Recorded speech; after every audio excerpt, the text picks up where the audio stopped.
La parole à Monsieur Rémy Pointereau, Oui, pour toujours Monsieur le ministre de l'Aménagement. Madame la Présidente, Monsieur le Ministre, mes chers collègues, ma question s'adresse à Monsieur le Ministre de l'Intérieur, mais également des collectivités territoriales, et porte sur les règles de représentation au sein des conseils communautaires.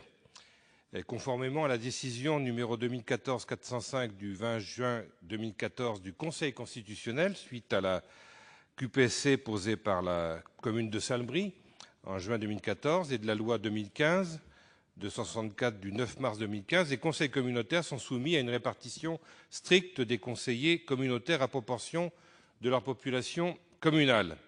En effet, ces textes retirent, en cas de démission ou de décès, aux communes membres d'un établissement public de coopération intercommunale la faculté de fixer par accord local le nombre de sièges et leur répartition au conseil communautaire. Cette répartition est désormais effectuée sans qu'aucune commune ne puisse disposer de plus de la moitié des sièges ou être totalement dépourvue de représentation.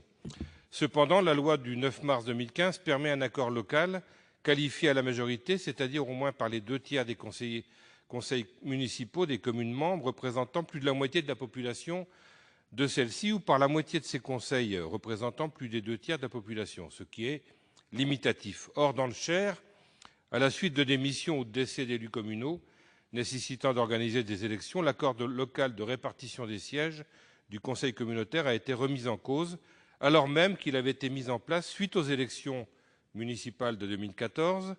C'est notamment le cas dans la communauté d'agglo de Bourges, mais également dans plusieurs communautés de communes du département. Cela a conduit à démettre de leurs fonctions des conseillers communautaires régulièrement élus en mars 2014, bien qu'aucun manquement à leur devoir d'élu n'ait été commis. Et pour éviter cette situation qui est incomprise, contestée et rejetée, il semble qu'il aurait été souhaitable d'attendre le renouvellement des conseillers en 2020 lors des futures élections municipales et communautaires. C'est d'ailleurs ce que demande un grand nombre de conseils municipaux pour éviter que la représentation des communes les moins peuplées soit affaiblie. Ainsi, Monsieur le Ministre, je souhaiterais savoir s'il pouvait être envisagé, dans ces situations spécifiques et au-delà de la jurisprudence précitée, de maintenir par un autre moyen, jusqu'à la fin des mandats actuels, les règles de représentation librement arrêtées en 2014 lors des précédentes élections communales. Il s'agit simplement de respecter le choix exprimé par les urnes. Merci. La parole à Monsieur le ministre. Merci Madame la Présidente. Monsieur le sénateur Rémy Pointereau, j'ai bien écouté votre question et bien compris le cas qui se présente à un certain nombre de communes de votre département.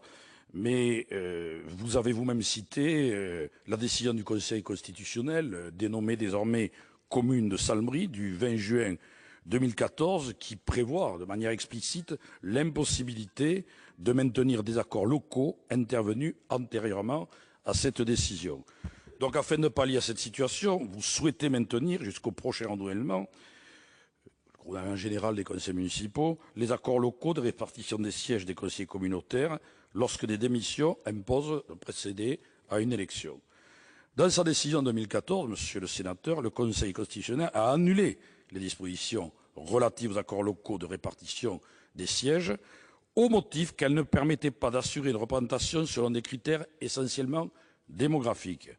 L'entrée en vigueur immédiate de cette annulation aurait eu comme conséquence l'obligation de procéder, pratiquement partout, car il y a eu beaucoup d'aménagements, à une nouvelle répartition des sièges de conseillers communautaires dans l'ensemble des EPCI à fiscalité propre dans lesquels l'accord local avait été conclu, y compris chez moi d'ailleurs, dans ma propre communauté de communes. Donc, afin d'éviter les conséquences manifestement excessives d'une telle annulation immédiate, tout en préservant l'effet utile de sa déclaration d'inconstitutionnalité, le Conseil constitutionnel a décidé de limiter l'application de sa décision aux seules élections à venir. Le dispositif actuellement en vigueur constitue déjà donc un aménagement par rapport à la situation qui aurait prévalu si le Conseil constitutionnel avait appliqué sa décision de manière immédiate. Donc ce qui est fait, ils le reconnaissent, mais naturellement, dès que pour une raison ou une autre, on est amené à élire de nouveaux conseillers communautaires, eh bien, à partir de là, le Conseil constitutionnel a explicitement prévu que l'obligation de recomposer les conseils communautaires s'appliquait à toutes les élections à venir, et donc il n'existe pas d'autre choix qu'en élection municipale, partielle ou totale, dans l'une des communes membres de l'EPCI à fiscalité propre, et c'est le cas que vous citez, malheureusement, parce que je comprends que les élus auraient souhaité, c'est jamais très simple de trouver des accords comme cela, ils avaient trouvé, c'est équilibré, ça fonctionne bien, mais hélas, le Conseil constitutionnel a tranché, donc sa décision s'impose tout à la fois aux législateurs, aux représentants de l'État et aussi aux élus concernés, monsieur le sénateur. Merci. Monsieur Pointereau. Oui, merci, monsieur le ministre, de votre réponse qui me satisfait que partiellement. Sachez que c'est vrai que ça a créé beaucoup de désarroi au sein des délégués communautaires qui avaient fait leur travail et qui se voient obligés de cesser leur mission au sein des conseils communautaires. Moi, ce que je constate, c'est qu'il y a quand même une inégalité de traitement puisque l'accord local est retiré en cas de démission ou de décès dans une communauté d'agglo ou de communes qui existe. Mais en cas de fusion, l'accord local peut se faire, puisque moi-même, nous allons fusionner avec une autre communauté de communes, et là, nous allons pouvoir faire un accord local décidé par nos conseils communautaires. Donc vous voyez qu'il y a quand même une inégalité de traitement, et je crois que les élus ont besoin de stabilité juridique. Et je souhaite que les choses avancent et que peut-être qu'on trouve la solution d'ici 2020. Merci.